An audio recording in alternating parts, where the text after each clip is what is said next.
Você já encontrou outro fiel que está no meio de uma batalha espiritual, mas desconhece totalmente a natureza desse embate? Em outras palavras, estão sendo alvo de ataques de diversas direções. Seu casamento está sob pressão, acreditando erroneamente que os problemas surgem de seus próprios amigos. Enfrentam enfermidades corporais, mas os médicos não conseguem identificar a causa. Financeiramente, mesmo com esforços para melhorar, as finanças não se equilibram. Tudo parece sem sentido, independentemente do que aconteça devido à falta de entendimento. Como expresso em Oséias 4:6, meu povo está sendo destruído por falta de conhecimento.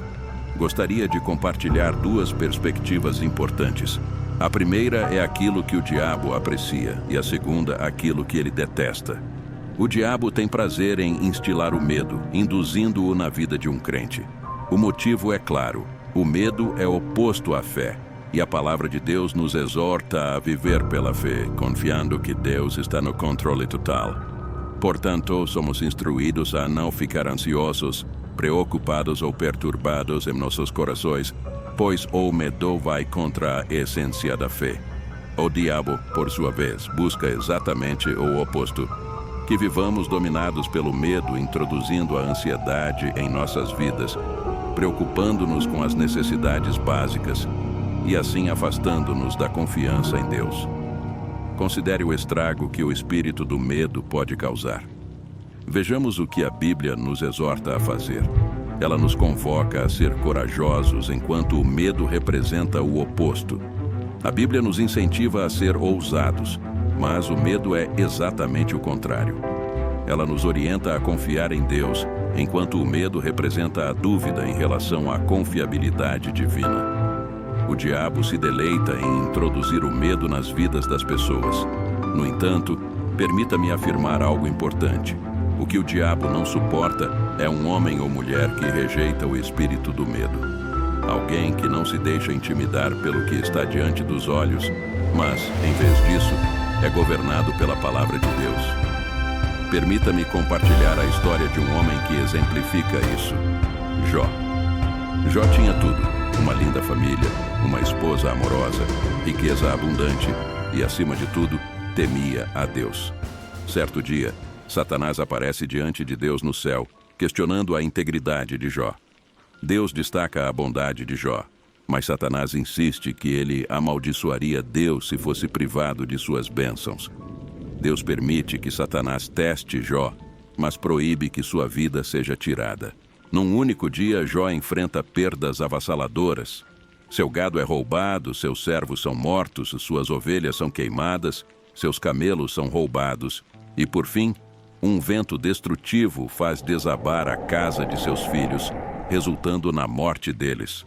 Enquanto a narrativa prosseguia, outro mensageiro adentrou a cena, comunicando que o fogo de Deus desceu do céu, consumindo as ovelhas, os servos e aniquilando tudo, exceto o mensageiro que escapou para contar a triste notícia. Mal terminara de falar, um terceiro mensageiro chegou, descrevendo o ataque dos caldeus, que formaram 3 grupos, roubaram os camelos, feriram os servos com a espada, e somente ele sobreviveu para transmitir a mensagem.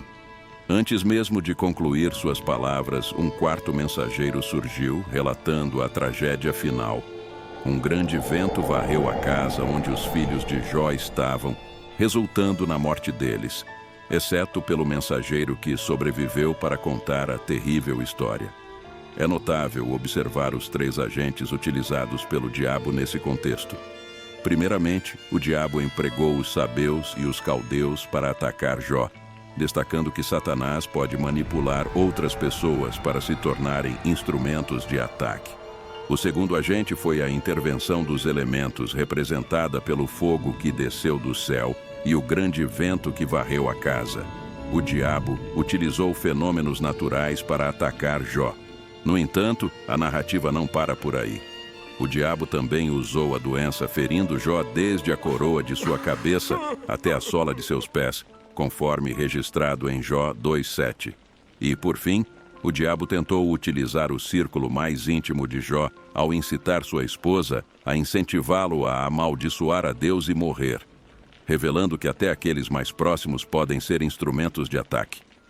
Essa análise destaca que o diabo pode se valer de várias maneiras para entrar na vida de uma pessoa, buscando roubar, matar e destruir. Os seãs e calãs representam pessoas. Os elementos indicam condições naturais adversas. As doenças trazem sofrimento físico e o círculo interno envolve as relações mais próximas. A lição crucial aqui é a necessidade de discernimento sobre quem permitimos entrar em nossas vidas e mantermos próximos a nós e às nossas famílias. Imagine, em 24 horas, a vida de um homem temente a Deus é virada de cabeça para baixo pelas circunstâncias mais adversas. Essa narrativa ressoa conosco, ensinando-nos sobre a resistência e a confiança inabalável em Deus, mesmo nas tempestades mais intensas da vida. Aprenda que, não importa quão virtuoso você seja, quão justo e adequado como cristão, problemas inevitavelmente surgirão em seu caminho. Não podemos negar essa realidade. Entretanto, também aprendemos que, quando tudo parece perdido, quando o diabo parece ter nos encurralado, se mantivermos a fé em Deus, a batalha não está perdida. A história de Jó é uma lição valiosa que nos revela que Deus permite que seus filhos enfrentem situações difíceis e desafiadoras para que sua glória seja manifesta. No final, Deus demonstra através de Jó que pode restaurar o que parece ter sido perdido, ungindo e abençoando com uma porção dobrada. Estas são lições cruciais para enfrentarmos nossas próprias dificuldades, utilizando-as como referência quando necessário. No entanto, gostaria de chamar sua atenção para a maneira como o diabo age. Compreender como o inimigo luta contra os crentes nos prepara para identificar seus ataques em nossas próprias vidas. Para contextualizar a situação entre Deus, Jó e Satanás, é vital entender que a teoria de Satanás era que nenhum homem serviria a Deus sem receber bênçãos materiais. Ele acreditava que, se Deus não abençoasse aqueles que o serviam, as pessoas não o serviriam verdadeiramente. Além disso, o diabo ia tão longe a ponto de pensar que, se Deus não abençoasse seus servos, estes o amaldiçoariam e odiariam. Observe atentamente como o diabo impactou a vida de Jó, conforme descrito em Jó 1, 14 e 18, quando mensageiros relataram sucessivamente desastres, evidenciando a extensão do sofrimento imposto por Satanás a Jó. Ele exibia um nível extraordinário de fé, mas, no cerne, sua confiança era inabalável em Deus. E é isso que eu quero incentivar você a fazer: confiar em Deus, mesmo quando parece que seu mundo está em ruínas. Tenha fé em Jesus Cristo, mesmo quando seu corpo está debilitado e você é afligido pela doença. Continue a confiar no Senhor, independentemente das circunstâncias, porque há uma promessa em sua palavra que declara que muitas são as aflições dos justos, mas todas as coisas cooperam para o bem daqueles que amam o Senhor. Portanto, não ceda quando o diabo atacar, pois Deus sempre prevalece. Vivemos numa sociedade saturada de mensagens sobre como devemos nos apresentar, falar e, em alguns casos, no que acreditar. Infelizmente, é cada vez mais desafiador discernir a verdade da mentira, já que as mentiras são apresentadas como verdades, contaminando assim a verdade. Nesse cenário, é crucial proteger nossos corações e mentes, pois somos constantemente expostos a diversas influências, tentações e forças malignas que competem por nossa atenção. Precisamos ser diligentes em proteger nossos corações, olhos e ouvidos, pois esses são portais que podem permitir a entrada dessas influências prejudiciais. Assim, encorajo você a buscar uma experiência genuína com Deus. Precisamos de encontros autênticos com Ele para distinguir o que é verdadeiro. Nossa página, Caminhando com Propósito, pode ajudar você. Postamos vídeos todas as semanas para ajudar os cristãos a se aproximar mais de Deus, com palavras genuínas do Evangelho, para inspirar e trazer transformação em sua vida para a glória de Deus. Se inscreva no canal, curta esse vídeo e compartilhe para 5 pessoas que serão edificadas com essa palavra. Deus abençoe e um grande abraço da família Caminhando com Propósito.